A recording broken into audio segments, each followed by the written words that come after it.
श्रीकृष्णाय नमः। श्रीगोपीजनवल्लभाय नमः। श्रीमदाचार्यचरणकमलेभ्यो नमो नमः। कल तक हमने नंददास जी की वार्ता बाची। आज हम श्री गुसाई जी के सेवक नागजी बाई सोठादरा नागर तीन की वार्ता बाचेंगे। नागजी बाई श्री महाप्रभु जी के पास सेवक होवे को गए।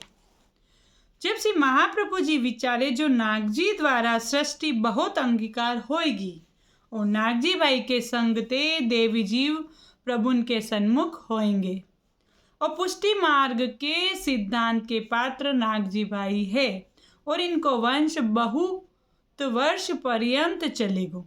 जासू ये लाल जी की शरण जाए तो बहुत आछो। जासू सी महाप्रभु जी ने आज्ञा करी जो तुम लड़का के सेवक होवो। तब नागजी भाई श्री गुसाई जी के सेवक भये। सो वे नागजी ऐसे कृपा पात्र भगवदी हते तिनकी वार्ता कहाँ तई कहिए तो महाप्रभु जी को सब आगे जो होवे वालो है उनको सब ज्ञान हो जातो। या प्रकार से उन्होंने कही नहीं कि गुसाई जी के सेवक हो ताकि इनको वंश बहुत बढ़ेगो चलेगो तो पुष्टि मार्ग जो है उनके बारे में आगे से आगे पुष्टि मार्ग को जो प्रकार है वो बढ़तो चलो जाएगो और या की सेवा विधि के बारे में भी आगे बढ़त होएगी। या वास्ते अपने मार्ग को प्रचार प्रसार भी होएगो। या प्रकार से महाप्रभु जी ने सोच विचार करके कही कि गुसाई जी के सेवक होवो। और वे नागजी गोधरा गांव के देसाई हते और कछु कारण सु सरकार में आजीविका बंद भई हती। सो वे नागजी बाई बड़े संकोच में आए गए। इतने में नागजी भाई की बेटी को विवाह आयो। सो वे बात खंबात के वैष्णवन ने सुनी। सहज पाल डोसी तथा बाल माधवदास लाल तथा जीवा पारिक नागजी भाई के स्नेही हते। सो विन में नागजी की बेटी के विवाह की खबर सुनी। जब विन ने 10,000 रुपया गोधरा में नागजी को पठाए। सो वे रुपया नागजी भाई को पहुँचे। तब नागजी भाई ने विचार करियो जो ये द्रव्य तो वैष्णवन को है और वैष्णवन ने तो मोकू वैष्णव संबंध सो पटायो है। चासु ये द्रव्य लौकिक में नहीं खर्चाए तो आछो आपदा काल तो 4 दिन में मिट जाएगो। तब वे द्रव्य की सोना मोहर लेके एक लाकड़ी में भर के अड़ेल को चले। जब रास्ता में एक वैष्णव डोकरी रहती हती वह डोकरी कुशी ठाकुर जी ने स्वप्न में आज्ञा करी जो काल नागजी कासिद को वेश धरी आवेंगे तिनको प्रसाद लिवाइयो। जब दूसरे दिन परदेसिन के उतार में वह डोकरी ने नागजी भाई को ढूंढ पाए तब वह डोकरी ने कही जो मैं तुम्हारी ज्ञाति की हूँ और श्री गुसाई जी की सेवक हूँ। चासू मेरे घर प्रसाद लेवे को चलो। तब नागजी भाई ने नाई कही। तब नागजी भाई वहाँ से चले। जब 2 मंजिल गए तब श्री ठाकुर जी ने स्वप्न में आज्ञा करी जो तुमने वहाँ डोकरी के घर प्रसाद क्यों न लियो। वह डोकरी को मैंने आज्ञा करी हती। तब नागजी फिर के वह डोकरी के घर प्रसाद लेवे के लिए पाछे आए के वहाँ 3 दिन रहे और वह डोकरी को कही जो तुमको श्री ठाकुर जी ने आज्ञा करी हती सो मोकू क्यों न कही। तब वह डोकरी ने कही जो तुम तो श्री ठाकुर जी के अंग हो मैं इन बातन में कहाँ समझू हूँ। तब नाग जी ये सुन के और डोकरी की नम्रता देख के बहुत प्रसन्न भये। फिर वहाँ ते नाग जी अड़ेल गांव में आए और श्री गुसाई जी के दर्शन करे और वे लाठी भंडारी को दीनी और कही जो ये लाठी वैष्णवन ने दीनी है सो श्री गुसाई जी को दीजिए। ये कह के नागजी भाई ब्रज में गए और पाछे भंडारी लाठी श्री गुसाई जी के आगे खोली। तब द्रव्य निकसियो। नागजी भाई तो 3 महीना सिनाजी द्वार में रहे और पाछे ते गोधरा में सब पंचन ने हाकम सो कहे कि नागजी भाई की आजीविका खुली कराई और चढ़ियो द्रव्य लेके नागजी भाई की बेटी को विवाह कर दियो। जब नागजी भाई गोधरा में आए तब 10,000 रुपया खंबात में पठा दिए। तब खंबात के वैष्णव ने विचार करियो, जो ये द्रव्य तो नागजी भाई को हमने वैसे ही दियो हतो, सो अब कैसे लियो जाए।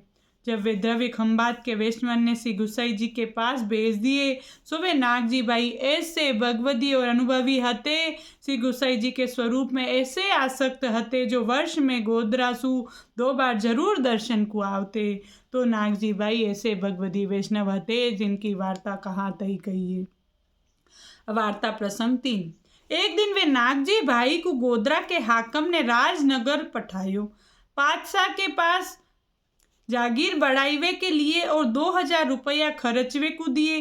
तब वे नागजी भाई राजनगर आए, सो वहाँ एक चीर दक्षिण को अति सूक्ष्म देखियो, सो 1000 रुपया में लेके सी गोकुल गए और जाए के सी गुसाई जी को चीर भेंट करियो और फिर राजनगर आए। देशाधिपति को मिलकर के 5 गुणी जागीर को पट्टा बढ़वाया लिए, फिर गोदरा जाए के हाकिम को खबर दिनी।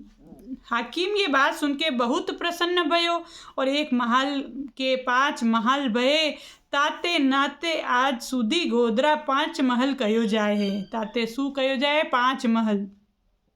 सो नागजी भाई को स्नेह प्रभुन में निष्काम हतो और लौकिक को तुच्छ मानते हते, और विन के लौकिक कार्य प्रभु आप सिद्ध करते, प्रभु आप ही कर देते। तो यह प्रकार सु नागजी भाई पर श्री गुसाई जी की असीम कृपा हती।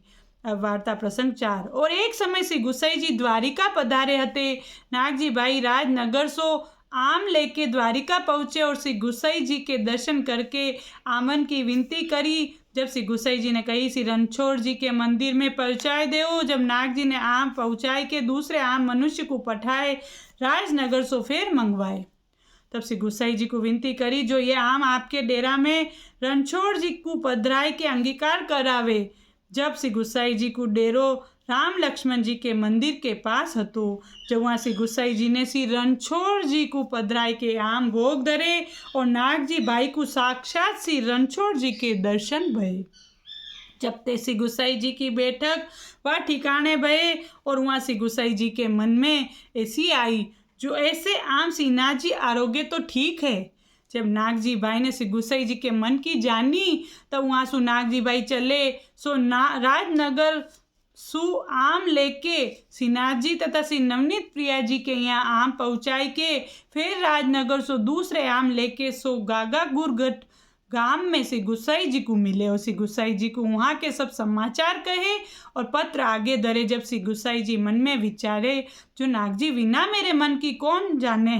तब श्री नागजी भाई सो कही, जो तुम्हारो कहा मनोरथ है। जब नागजी भाई ने कही कि विनती करी, जो महाराज श्रीनाथ जी को यहाँ पधराई के आम भोग धरे, जब मोकू दर्शन होवे तब मेरो चित्त प्रसन्न होए। तब श्री गुसाई जी ने वैसे ही दर्शन नागजी भाई को कराए। सो वे नागजी भाई ऐसे कृपा पात्र हते और श्री गुसाई जी ने विन में ऐसी सामर्थ्य धरी हती, जो चाहे जितनो बोझ उठाए लेते और चाहे जितनो रास्ता चले जाते। 10 दिन को रास्ता होए तहाँ 1 दिन में पहुँच जाते। वे नागजी भाई ऐसे कृपा पात्र भगवती हते। तो वार्ता प्रसंग 5। अब वार्ता प्रसंग 5 बाचेंगे।